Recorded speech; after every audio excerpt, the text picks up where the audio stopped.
Look at him, eating whatever he wants, never gaining a pound, while I'm stuck with the boring special and can't lose an ounce. How's your lunch, man? Amazing. Yours? So good. Oh, I'm so happy for you. Cool, buddy.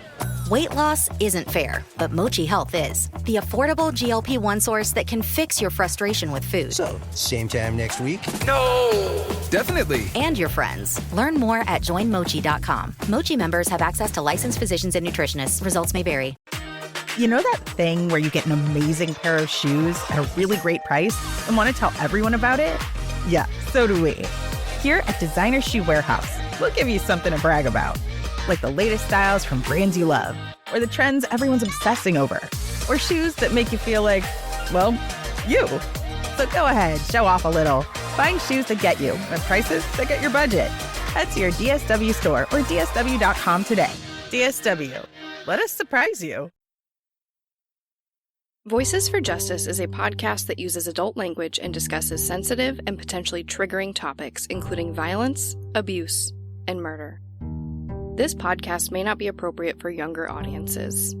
All parties are innocent until proven guilty in a court of law. Some names have been changed or omitted per their request or for safety purposes. Listener discretion is advised. My name is Sarah Turney, and this is Voices for Justice. Today, I'm discussing the case of Christie Farni. In 1978, 6-year-old Christi testified in front of a grand jury to describe the abuse she suffered from her father. Just hours later, she was reported missing to the Medford Police Department. Her case is now the oldest unsolved case of a missing child in the entire county. This is the case of Christie Farni. It's Thursday, December 14th, 1978 in Medford, Oregon. And Christie Farni already knows that it's going to be a very hard day. Really an impossible day for anyone, let alone for a 6-year-old. That's because today is the day that she has to testify in front of a grand jury about the physical abuse she suffered from her father, Kenneth Ray Farni. Last year, Christie's mother tragically passed away in a motorcycle accident, so it's already been a rough year. And just 3 days ago, Christie and her 13-year-old brother James were removed from their father's care after Christie reported being physically abused by him. The exact details about the abuse are unclear, but it was enough to remove both kids from their father's care and place them into a foster home. Luckily, they were placed together. It's a small comfort, but Christie's in a brand new environment, and now she has to go into a courtroom and relive the abuse that she suffered. It's just something a child should never have to do, but Christie does it. Her caseworker picks her up from her foster home, takes her to court, and Christie gives her testimony. I'm sure she's thinking that the worst part of her day is finally over. Now she just has to go to school, which you might be thinking would be something she would try to avoid. I think most of us have been there.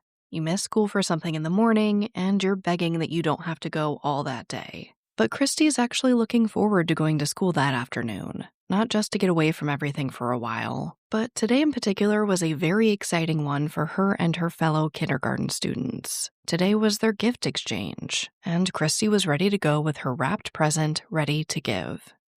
School and her brother James were really the constants in her life at this point. Luckily, her foster family lived just a few blocks away from her father's house, so she's in a new neighborhood, but at the same school. So I have to imagine that after such a stressful few days and an especially stressful morning, Christie's just looking forward to seeing all her friends at school and participating in the gift exchange. Really just getting her mind off of what she had to do that morning. But there was a slight change in plans that really changed everything. According to statements from her brother James, from here, Christie's caseworker is supposed to drop her off at school, Jackson Elementary. But for some reason, she's dropped back at home with her foster family. And this wouldn't normally be a big deal, but her foster mom is recovering from surgery, and her foster father was at work and couldn't come home to take her to school. So despite Christie being brand new to this neighborhood, she has to walk the few blocks to school alone. Just to set the scene a bit, the foster home is at about 5th Street and Peach, and the school is a few blocks north closer to 7th. It's about a mile away. So it's not like it's insanely far, but it's also not right around the corner. There are also quite a few turns on the route. Now, Christi has walked it before. She usually walks with her brother James. So she knows the route, she's just never done it alone before. But her foster mom is confident that she can make the trek by herself. So at about 12 p.m., she makes sure that Christi has everything she needs for the day, walks to the sidewalk with her, watches her walk down the street and turn onto 4th Street, and finally out of her sight. When the final bell rings for the day, James waits outside in the cold for Christi as he normally did, but she never shows. Eventually, James walks back to their foster home without his sister. And at about 5 p.m., Christi is reported missing to the Medford Police Department. This episode of Voices for Justice is sponsored by Chewy. If you have pets, you probably know about Chewy, and you also know that when they say that they have everything you need to keep your pet happy and healthy, they're not messing around. To keep them happy, Chewy has over 100,000 products from all the brands my pets love at prices I love. To keep them healthy, Chewy offers pet prescriptions, pet insurance, telehealth vet visits, and they're even rolling out vet clinics across the country. I've been shopping with them for a very long time. And in addition to the auto-ship feature that gets the dog's food to them every single month, I also love to experiment with different treats. But I'm a bit picky. For me, it has to be high quality with simple ingredients. I recently picked up treats from Shepherd Boy Farms that are 100% just chicken breast. Popcorn and Heber are already obsessed. Chewy has everything you need to keep your pet happy and healthy. And right now, you can save $20 on your first order and get free shipping by going to chewpanions.chewy.com/Sarah E. Turney. That's chewpanions.chewy.com/Sarah E. Turney to save $20 on your first order with free shipping. chewpanions.chewy.com/Sarah E. Turney. Minimum purchase required. New customers only. Terms and conditions apply. See site for complete details. Insurance isn't one size fits all. That's why customers have enjoyed Progressive's Name Your Price tool for years now. With the Name Your Price tool, you tell them what you want to pay, and they'll show you options that fit your budget. So whether you're picking out your first policy or just looking for something that works better for you and your family, they make it easy to see your options. Visit Progressive.com. Find a rate that works for you with the Name Your Price tool. Progressive Casualty Insurance Company and Affiliates. Price and coverage match limited by state law. When the Medford Police Department gets the call that there's a missing 6-year-old, they really make it an all-hands-on-deck situation. The searches have been described as frantic, and officers go door to door asking everyone they can if they've seen a little girl with brown wavy hair wearing a dress and parka jacket with a hood. They also retrace every possible route from the foster home to the school, and even routes from the school to her father's house. But there's just nothing. Not her parka, not a shoe, not a hair from Christie's head is found. There also aren't any witnesses. I mean, not a single one to this day, which I think is one of the most detrimental details of Christie's case.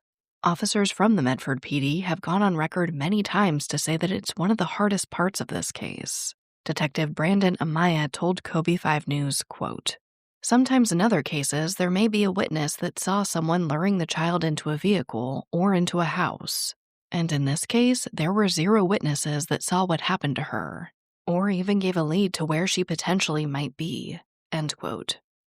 No one heard a child scream, heard any type of a struggle. No one saw a suspicious vehicle or person. It's like Christi vanished into thin air.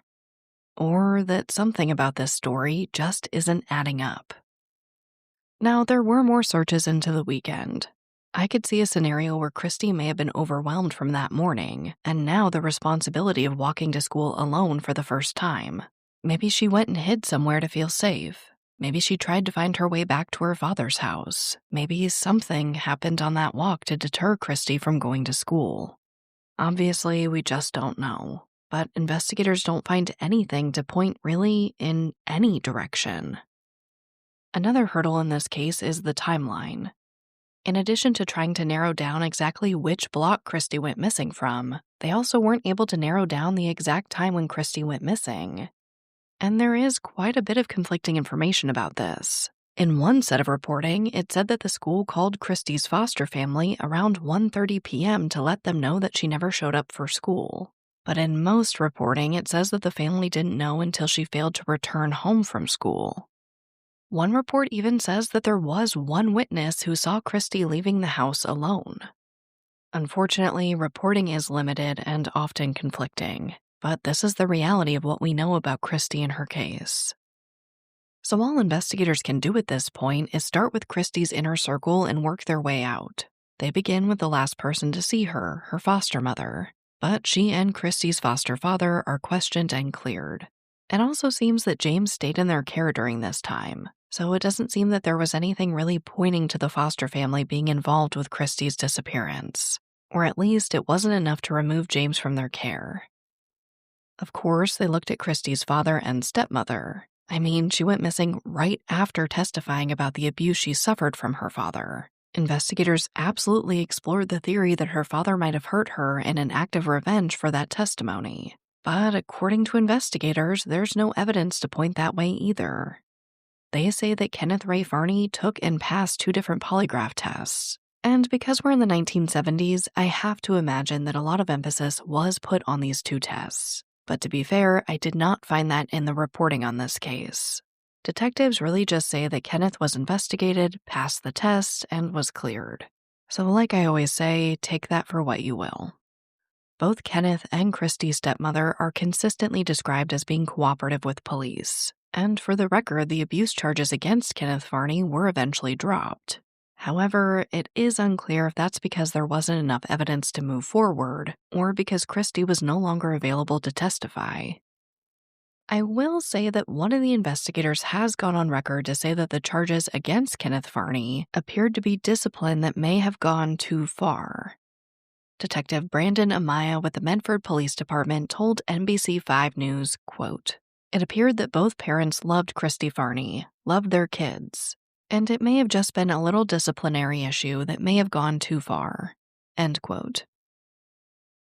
I will also say, I think especially back in the 1970s and 80s, adults looked at child abuse charges very differently than they do today. Normal discipline gone too far could look very different to a lot of different people. And what exactly Christi was accusing her father of, again, is unclear.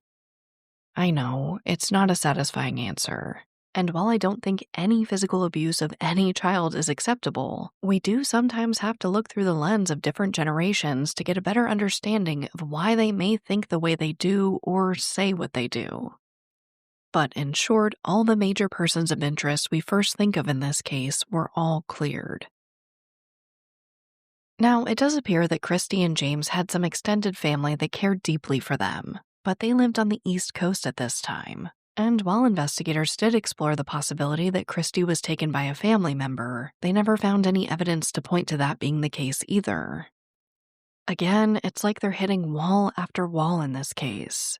The searches come up with nothing. It doesn't appear that there are any witnesses to say what happened to Christi after leaving her foster home, and her entire inner circle was cleared early on. The holidays came and went without any new information about Christi.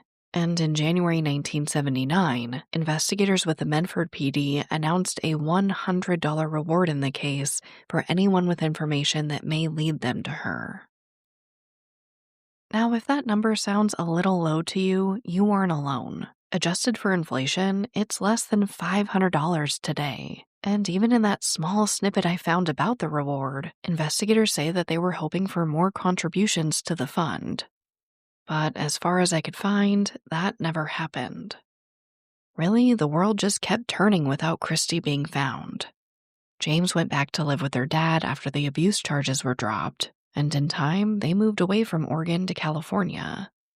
From there, really not much happens for years. Then, in 1983, a 47-year-old man in Texas named Henry Lee Lucas confessed to killing Christie Farni. This episode of Voices for Justice is brought to you by Quince. I've been trying to be more intentional about what I wear each day. I'm leaning into pieces that feel effortless, comfortable, and still put together, and Quince has been my go-to. The fabrics feel elevated, the fits are flattering, and everything just works without overthinking it. They use premium materials like 100% European linen, organic cotton, and ultra-soft denim. And the best part? Everything is priced 50 to 80% less than similar brands. They work directly with ethical factories and cut out the middlemen, so you're paying for quality and craftsmanship, not brand markup. I recently just ordered their tiered linen dress, of course in black. I wanted to pair it with one of my favorite pairs of brown wedges. The problem was, I didn't have a brown purse. So I got that from Quince too. It's one of my favorite outfits. It's easy, effortless, and feels amazing, especially as we're getting a little bit warmer here in Phoenix. Refresh your everyday with luxury you'll actually use. Head to quince.com/justice for free shipping on your order and 365-day returns. Now available in Canada too. That's QUINCE.com/justice for free shipping and 365-day returns. Quince.com/justice.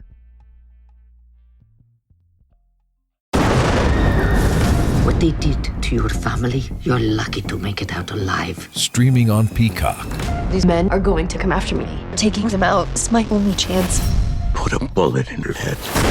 From the co-creator of Ozark. Looks like a family was running drugs. Execution-style killing is rare for the Keys. And it leads on who they might have been running for. The cartel killed my family. I'm gonna kill them. All of them. MIA. Streaming now. Only on Peacock. Henry Lee Lucas was a truly disturbed and violent man. He killed his mother in 1960 and served 15 years for it. So he was a free man in 1978 when Christie Farni went missing. Lucas stayed out of prison for a few years, and really 1983 is the year when everything started to heat up for him. Police began investigating him for the murders of his teenage girlfriend Becky Powell and his landlord, an 82-year-old woman named Kate Rich. He quickly confessed to killing both. Then he began confessing to killing dozens, and then hundreds of people, including Christie Farni. At this point, Lucas had already been formally charged with 10 murders in the state of Texas, and he was serving 75 years in prison. So while his confession seemed a little outlandish at times, he was a convicted murderer, and in a case with next to no leads, investigators really had nothing to lose. So in the midst of dozens of detectives fighting for time with Lucas, the Medford PD managed to sit down with him and get a location of where he says he buried Christi. Initially, he told them that she was buried in the mountains near the Oregon-California border, but after searches of the area didn't produce any remains or anything linking Christi to Lucas, investigators pushed him further. This is when Lucas told them that Christi was buried north of Medford, so they conducted a search in an undisclosed area, telling the public that they were trying to prevent them from disturbing the site. But all of a sudden, thanks to Lucas creating this media circus, the press was interested in Christi's case again, and her story began appearing in local papers for the first time in years. Police Sergeant Tom Levine spoke about Lucas to the Oregonian. Quote, "He admits to being in the southern Oregon area, and based on that, we're looking into a location where he may have been. At this point, that's all we're doing is looking." End quote. When asked about Lucas giving conflicting locations, he said, quote, "It's hard to say. The guy's been implicated in over 100 murders and suspected of over 200, so it's hard to say why we've gotten two different stories on the suspect." End quote. So Christi's name is back in the news, there's this renewed interest, the second search was conducted, and nothing was found. Now, the reporting around this time does say that the Medford PD planned to approach Lucas for a third time with maps. That way he could give a more accurate location of where he says he buried Christi. But as far as I could find, that never happened, and there was never a third search. If Henry Lee Lucas did kill Christie Farni, no evidence was ever produced to point to that conclusion.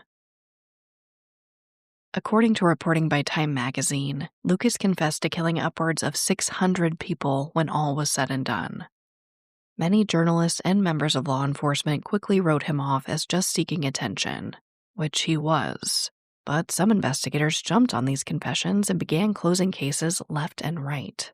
Really, Henry Lee Lucas threw a huge wrench into the justice system that was kind of unprecedented at this time.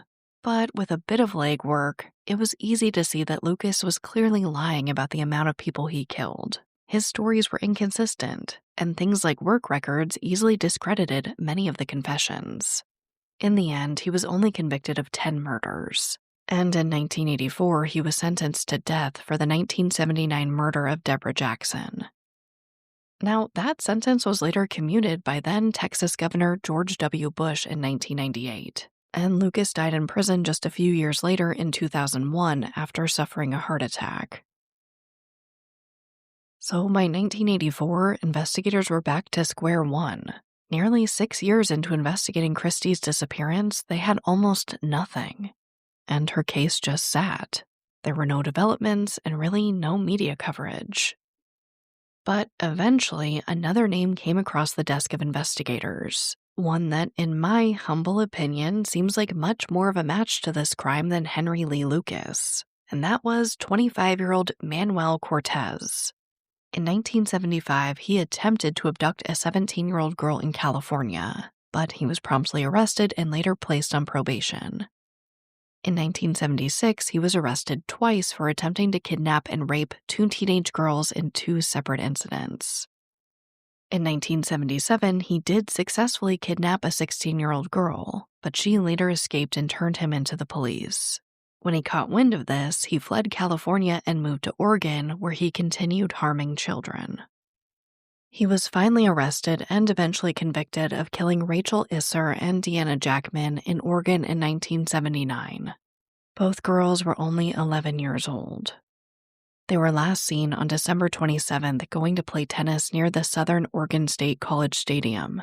When Cortez was questioned, he confessed to murdering both girls, saying he didn't know what made him do it. He was also linked to the crimes using physical evidence. They linked his thumb and palm prints on a knife and tennis racket found at the scene. So Cortez has a long history of harming girls in horrific ways, and he killed 2 girls about a year after Christi went missing, just 20 minutes away from where she was last seen. It seemed like a pretty obvious fit, but investigators couldn't find anything to link him to Christie Farni. And as of recording this episode, he's never confessed to being involved in her disappearance, despite making public appearances where he is open about his crimes. Despite so many aspects of his crimes being a fit, it was another dead end in Christie's case. And in 1994, Kenneth Ray Farni died in a car crash at the age of 47, leaving Christie's brother James as really the only family she had left. In 2008, her case was reopened by the Medford Police Department. At this point, her case was, and still is today, the oldest case of a missing child in Medford and all of Jackson County.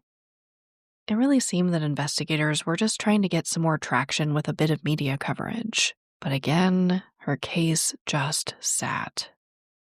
But that didn't stop Christie's brother James from speaking out about the case. While there hasn't been a lot of media coverage, especially recently, James has done some interviews. They're really nothing short of heartbreaking, but I do want to play some clips for you, because really, he's the only family representative Christie's ever had.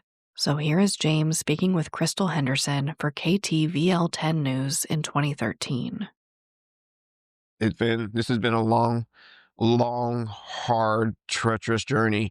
It's been devastating, to the fullest extent. She was my friend. She was my buddy. She was my sister. We did everything together. We were inseparable. We had so much going on in our life at the time. We were inseparable. I protected her. I defended her. She was supposed to be taken from the court to school where I would have met up with her, and we would have walked home from school together like we did every single day. Christi was loving, she was caring, she loved to play, she loved to laugh. Why would you want to take that? Why would you want to hurt that? What was it like the first days after she vanished? Hell. It's still hell today. There's no reason why a family should go through what I went through and still going through today. Again, it's heartbreaking. That interview took place about 35 years after Christi went missing, and you can hear how fresh it still is for James. He really is a secondary victim in this case. During that interview, James was very clear that Christi was abused by their father, the same father he had to go back to after the abuse charges were dropped. It seems that, like for so many siblings living in abusive households, Christi and James really clung to each other for safety and comfort.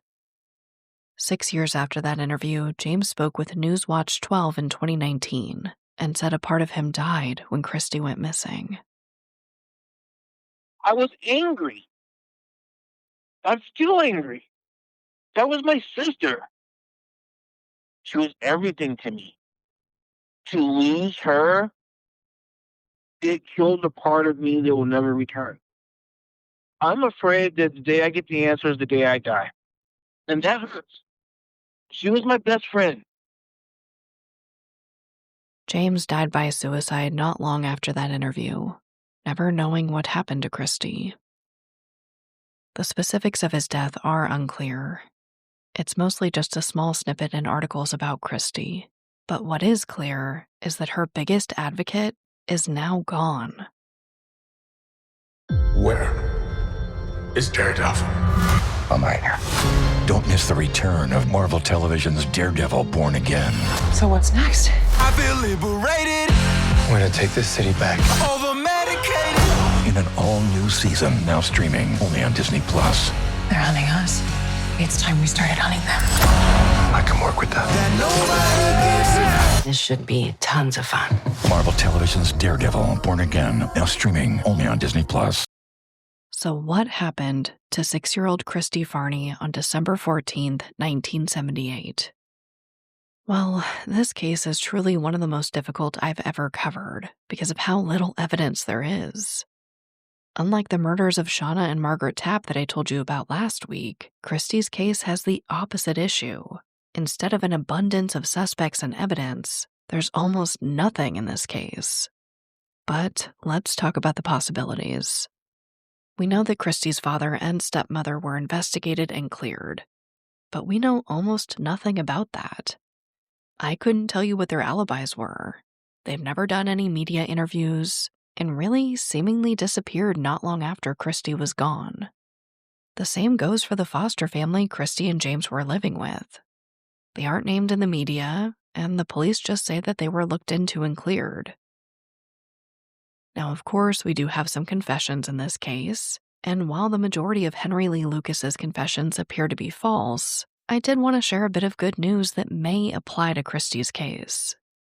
In September 2025, the nonprofit The Cold Case Coalition made a major announcement that could impact her case. They announced the Henry Lee Lucas DNA Initiative to fund advanced DNA testing in unresolved cases connected to Henry Lee Lucas.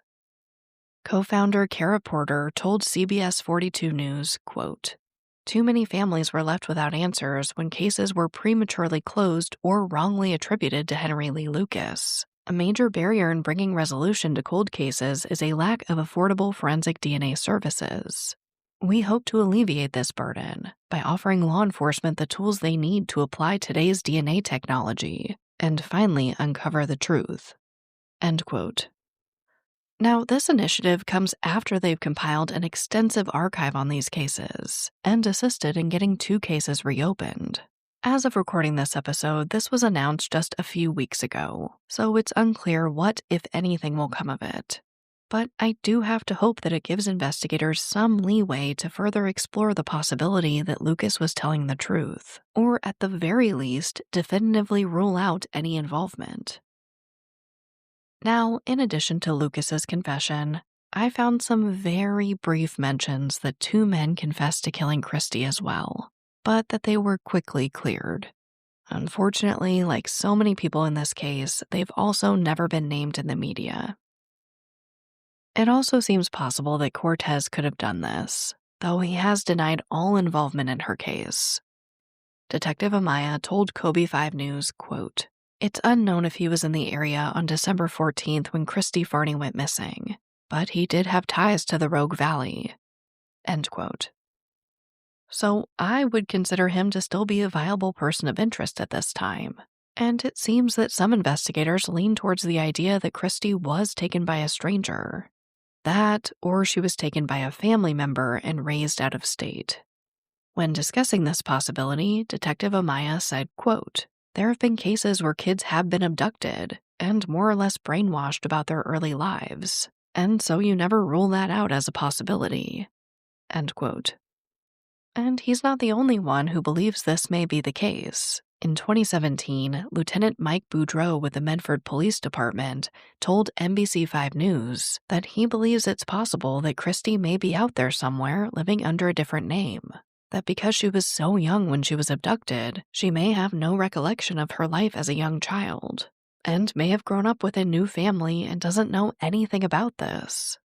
He also told KTVL 13 News, quote, "We will continue to share her case and talk about it. All it takes is that one person that may have that little bit of information that they didn't know was that important, that could break the case for us."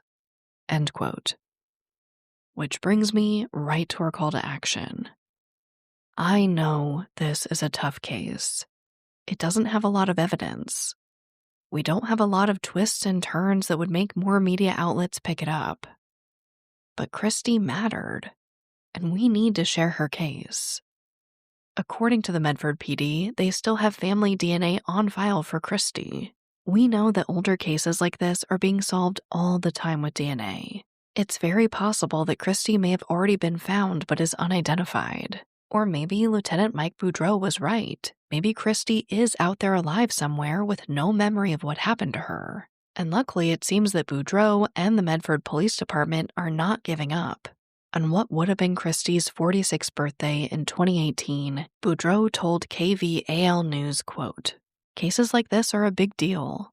We visit them often, and we put our heads together and try to come up with new investigative strategies on all of these. We never put them to bed."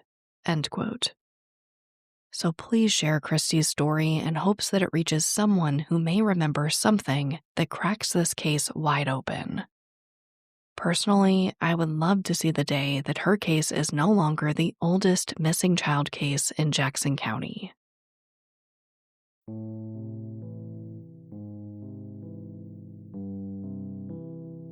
As a reminder, Christie Lynn Farni was last seen on December 14th, 1978 in Medford, Oregon. She is white with brown hair and brown eyes. At the time of her disappearance, she was 3 feet 8 inches tall and weighed approximately 50 pounds. She also spoke with a slight speech impediment, has a burn scar on her chest, and her ears are pierced. As of recording this episode, she would be 53 years old.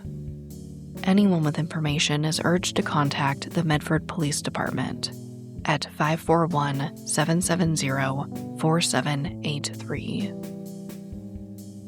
But as always, thank you, I love you, and I'll talk to you next time. Voices for Justice is hosted and produced by me, Sarah Turney, and is a Voices for Justice media original.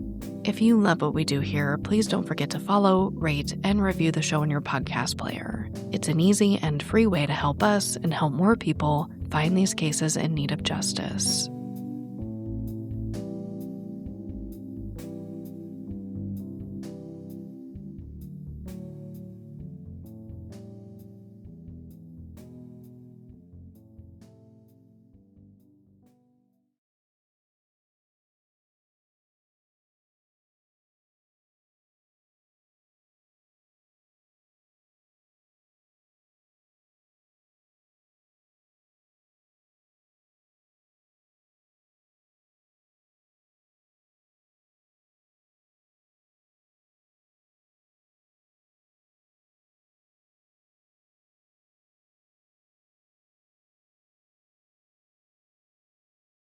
Welcome to the Secret After Show. The studio door is open and our emotional support puppies, Popcorn and Heber, are in the room.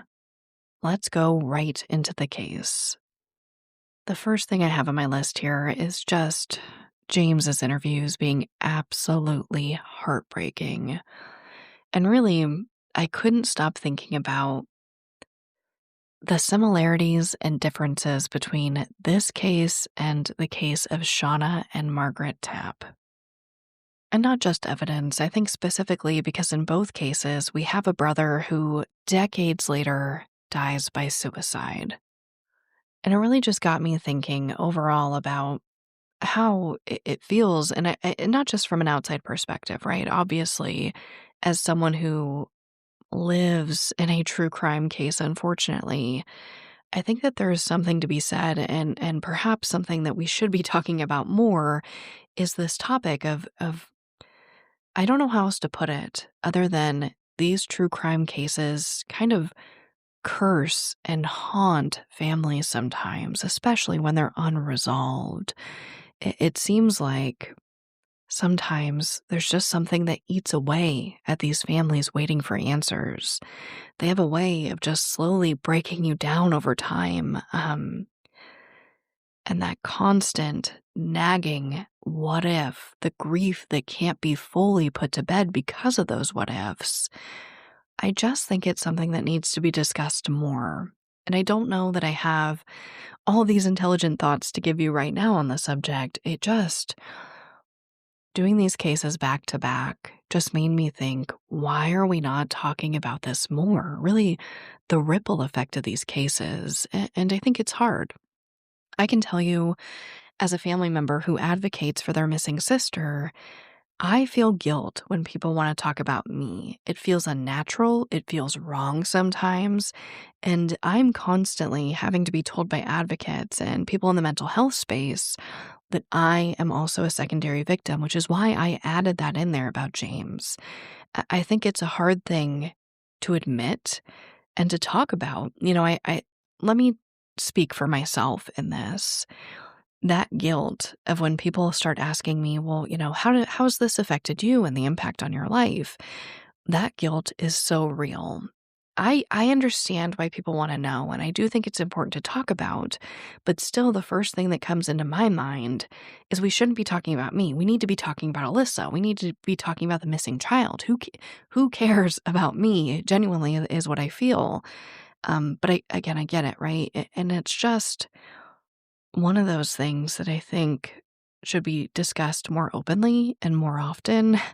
And like I said, this is really just a lot of feelings right now. I don't have any game plan of how to make this happen, but I think that's something that was really highlighted across this week's case and last week's case. So I guess I just wanted to kind of leave that with you guys, is looking at and critically thinking about the overall impact that these cases have for decades after the fact. But let's go on to media discrepancies. For a case with so little media coverage, I got to a point where I was like, am I going to be able to put together an episode about this? Does this need to be a mini-sode? And I wasn't able to find a full-length episode, at least in podcasting, about Christie's case. So I was determined to make this a full-length episode that you guys would tune into. Again, despite really, I think, maybe I found 15 articles, and we're talking about archival newspapers, newer stories, small snippets of the news across YouTube. There's not a lot about Christie's case, and I think I know why. There's no, like I said, if there is more evidence in this case, the police aren't telling the media that. And I think that does become a barrier for coverage. People want to follow the ins and outs, the twists and turns. They want to follow the evidence and see where it leads. And when there's not a lot, I think it's hard for these journalists to pitch this story to their bosses. But again, since I am my own boss, I can do whatever I want. So I created a full-length episode about Christi, despite the media discrepancies, which is where we are, trying to stay on track. Sorry, I'm very passionate about this one. So let's talk about, in just the handful of coverage I found, the many discrepancies.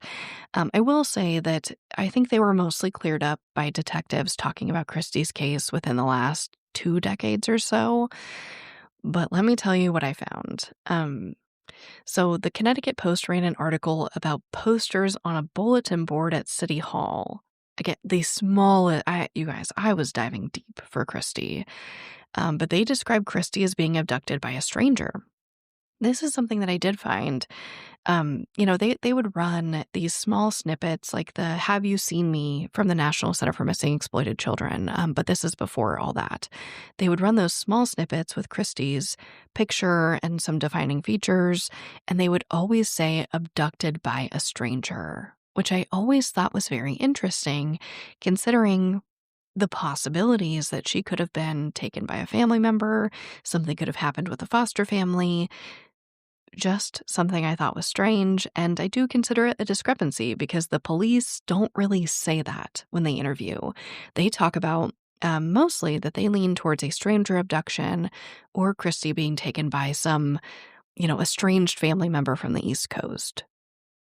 The next one, when there was all that media cover, I say all, it was really like 4 or 5 articles maybe, but it, a good portion of the media coverage came from Henry Lee Lucas confessing in 1983. And at that time, the Oregonian ran a small snippet about Christie's case that when she went missing while she was walking home from school. That was really like, when it comes to all the coverage about Henry Lee Lucas, they all said that same thing, that Christie went missing when she was walking home from school. And it's hard, right? Because I feel like on one hand, I'm being a little nitpicky about it, right? But it does change the timeline of things. If you're asking people to recall something from a few years ago, right? 1983, we're looking back at 1978. That does change things. Looking at, did you see a child around noon versus did you see a child, after 4 o'clock is a very different thing when you're asking people to recall things. That's the difference between running home on your lunch break and seeing somebody after work. I don't know. It's one of those discrepancies that I felt was very easily avoidable.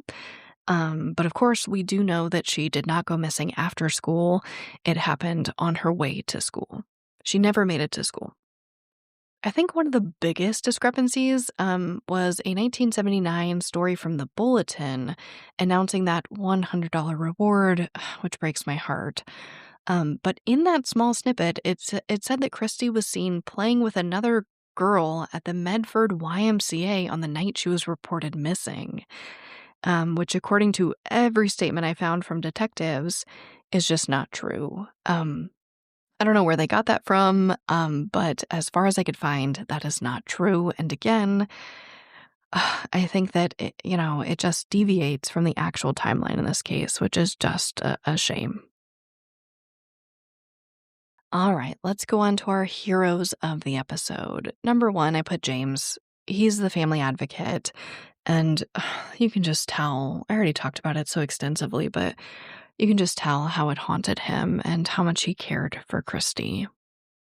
Next, I have the investigators who will not let it rest. These investigators who continue to give quotes, to talk to the media, to keep Christie's case, open and active. I think that that's an amazing thing to do, especially after how much time has passed, and we just don't always see that. Last but not least is the Cold Case Initiative for dedicating those funds to resolving Lucas's confessions.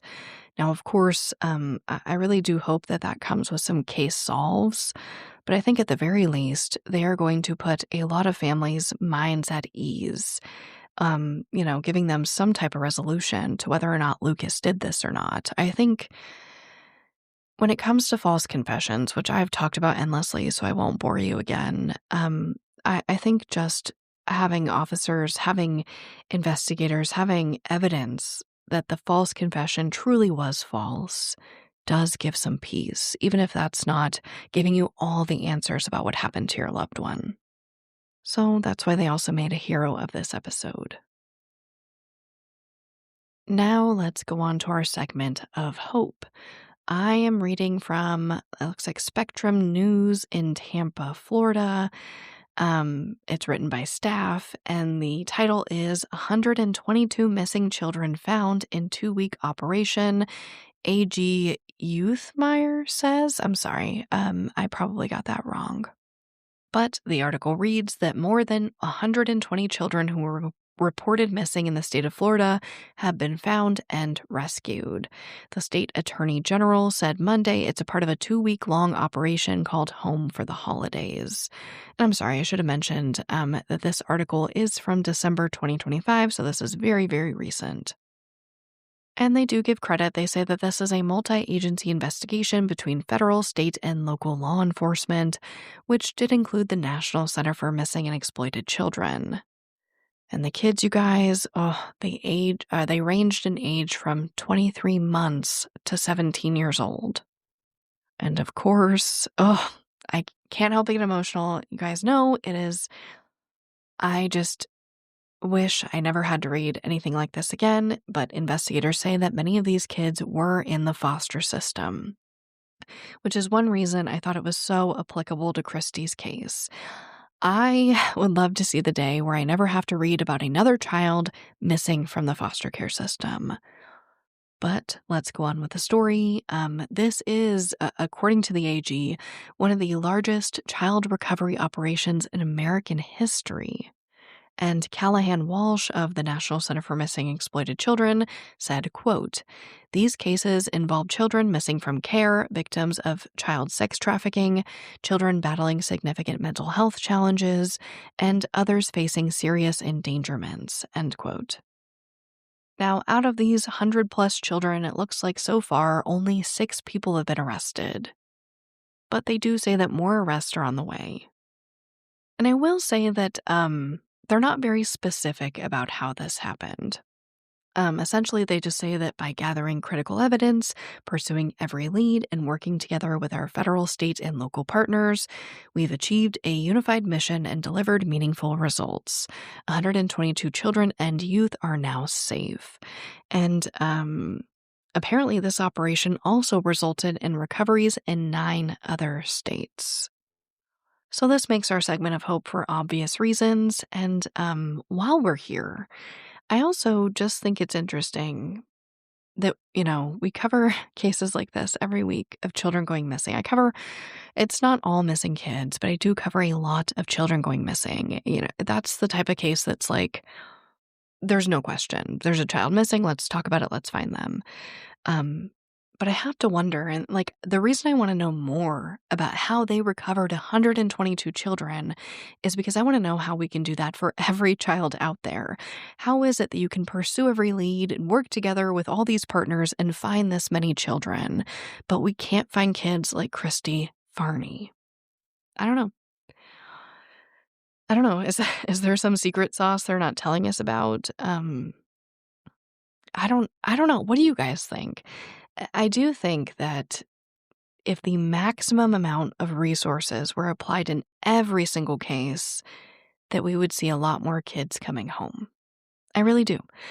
I feel like most cases suffer from a lack of attention, a lack of media coverage, or a lack of resources. And if every single case out there had all those things, like it appears happened to these, 122 children, how many more could we bring home? I don't know. You guys let me know. And obviously, overall, this is a fantastic thing. It just makes me kind of excited and curious about how we can apply this to even more cases. But as always, thank you, I love you, and I'll talk to you next time.